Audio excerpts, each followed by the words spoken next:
जय Jagannath. Hello hi नमस्ते। मु आपण मानकर प्रिय सरोज आउ एक न्यू ब्लॉग रे आपन को देखिया जीवी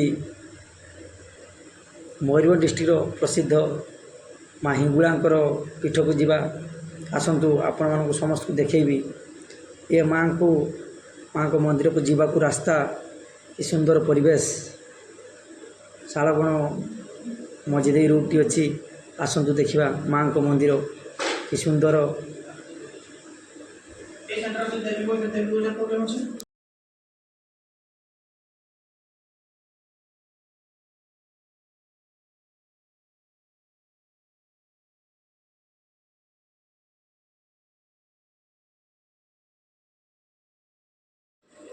ये हूँ माँ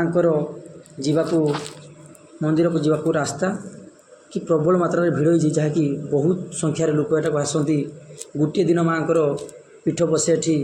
गोटे दिन जी जार मानसिक करते से मानसिक पूर्ण हेले एठी जो यज्ञ कुंडटी अच्छी ए सब कदली नड़िया जी जार मानसिक पूर्ण हेले एठी अर्पण करती आपण मैंने आसतु माँ पाखरे ये जे जार मानसिक करूँ माँ निश्चित आपंकर रोग आरोग्य करेंगे आपंकर जेको समस्या माँ को पाक आसतु बहुत मात्रा ये लोक आसती वर्षक गोटे दिन प्रबल मात्रा भिड़ हुए अन्य दिन मानक भी भिड़ हुए किंतु आज माँ बड़ पूजा जहाँकि प्रबल मात्रा भिड़ ये जो यज्ञ कुंड अच्छी बहुत दिन धरी एठी माने यज्ञ तो कुंड नुहे एटा हूँ माने अर्पण कर फल को निआ लग जाए बहुत दिन जाक निआ रुए कि सुंदर।